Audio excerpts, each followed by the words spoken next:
Selamat berjumpa kembali dengan kami, channel Info Nusantara. Dalam channel ini kami akan membagikan berita-berita seputar politik dan artis Indonesia. Semoga apa yang kami bagikan bisa bermanfaat untuk Anda semua. Salam NKRI harga mati. Ini data 12 tokoh promotor 3 periode.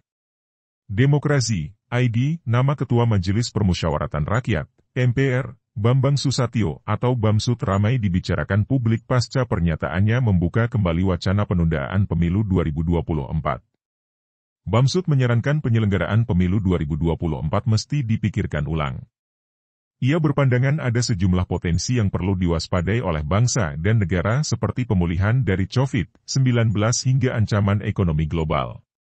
Politikus Partai Golkar itu juga menyinggung respon positif masyarakat yang tercermin dari tingginya kepuasan masyarakat terhadap kinerja Jokowi melalui hasil survei Poltreking yang meningkat signifikan sebesar 73,2%. Kepuasan itu, kata Bamsud, tidak terlepas dari sejumlah pencapaian Presiden Jokowi seperti gelaran G20, keberhasilan penanganan COVID-19, dan pertumbuhan positif ekonomi Indonesia di tengah ancaman resesi global. Diketahui, wacana perpanjangan kepemimpinan Presiden Jokowi terus menemukan gaungnya. Bahkan isu ini kian santer didukung masyarakat sebab sosok Jokowi mampu menghadirkan kepemimpinan yang baik dan disukai masyarakat.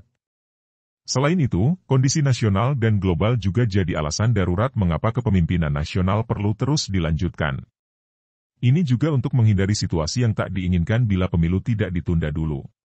Terdapat 12 tokoh penting yang dianggap paling menonjol dalam mendukung dan menyuarakan penundaan pemilu dan perpanjangan kepemimpinan Presiden Jokowi. 1. M. Kodari, Direktur Eksekutif Indobarometer.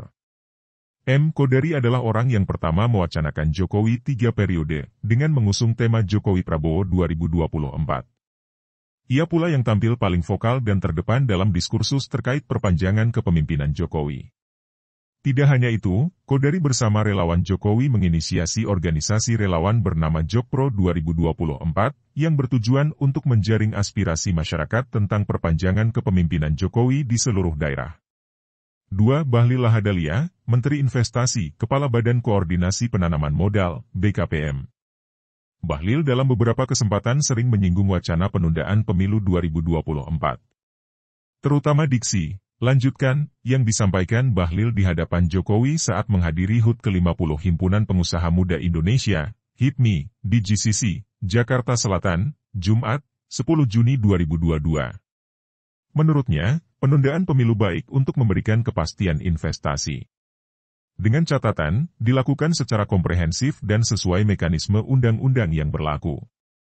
3. Luhut Binsar Panjaitan, LBP, Menteri Koordinator Bidang Kemaritiman dan Investasi. Luhut Binsar Panjaitan mengeklaim bahwa dirinya banyak mendengar aspirasi rakyat soal penundaan pemilu 2024. Bahkan, adanya dukungan dari 110 juta berdasarkan big data yang dimilikinya. 4. Tito Karnavian, Menteri Dalam Negeri. Tito pernah menyinggung soal wacana perpanjangan masa jabatan Presiden. Ia memegaskan bahwa amandemen terhadap UUD 1945 bukan hal tabu. Sebab Indonesia pernah melakukan amandemen terhadap UUD 1945, kecuali bagian pembukaan. 5. Airlangga Hartarto, Menko Perekonomian. Meski tak secara langsung mendukung, Airlangga menyebut telah menerima aspirasi masyarakat terkait penundaan pemilu ini dan perpanjangan jabatan Presiden. Airlangga menerima aspirasi dari petani di Kabupaten Siak, Riau, yang ingin pemerintahan Jokowi berlanjut sampai 3 periode pada akhir Februari lalu. Menurutnya, isu penundaan pemilu 2024 adalah suara rakyat, dan siapapun berhak mengusulkan tentang 3 periode dengan acuan hukum. 6. Zulkifli Hasan, Menteri Perdagangan dan juga Ketua Umum Partai Amanat Nasional. Ketua Umum PAN Zulkifli Hasan juga menjadi salah satu tokoh yang sempat mendukung wacana penundaan pemilu 2024. Ada 5 faktor yang mendasarinya, yaitu pandemi COVID-19, kondisi ekonomi belum stabil, perang Rusia-Ukraina yang bisa menyebabkan tidak menentunya harga minyak dunia, membengkaknya anggaran pemilu, dan tertundanya program-program pembangunan nasional imbas. 7. Muhaimin Iskandar, Wakil Ketua DPR dan Ketua Umum PKB. Muhaimin Iskandar atau Cak Imin ini juga mendukung penundaan pemilu. Bahkan, ia mengeklaim memiliki big data sebagai justifikasi untuk menunda pemilu 2024.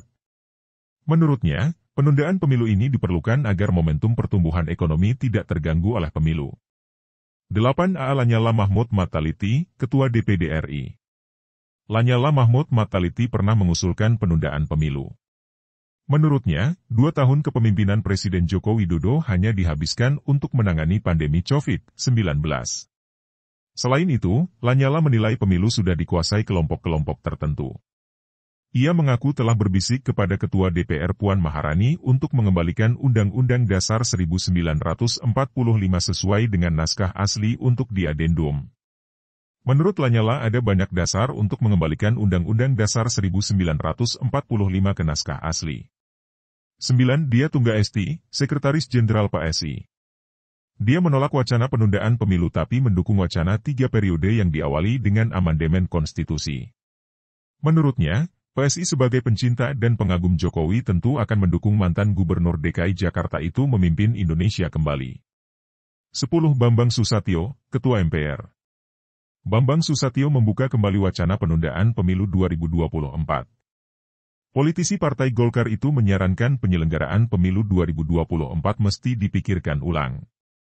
Ia berpandangan ada sejumlah potensi yang perlu diwaspadai oleh bangsa dan negara seperti pemulihan dari COVID-19 hingga ancaman ekonomi global. 11. OJ Gustaf Petty, Ketua Umum Barisan Relawan Jalan Perubahan, Bara JP. Bara JP secara tegas mendukung Jokowi 3 periode. Menurutnya, alasan mendukung Jokowi 3 periode untuk Indonesia ke depan karena selama di era Jokowi banyak perubahan dan pembangunan merata. Bara JP adalah relawan tertua dan paling awal mendukung Jokowi di tahun 2014. 12. Surtawijaya, Ketua Asosiasi Pemerintahan Desa Seluruh Indonesia, APDESI. Surtawijaya secara jelas mendukung Jokowi 3 periode. Bahkan, ia sempat akan mengajak sekitar 60.000 kepala desa untuk mendeklarasikan dukungan kepada Presiden Jokowi untuk melanjutkan masa jabatan menjadi 3 periode. Kepala desa sendiri bisa dipilih 3 periode dan setiap periodenya selama 6 tahun. Sumber, Poskota.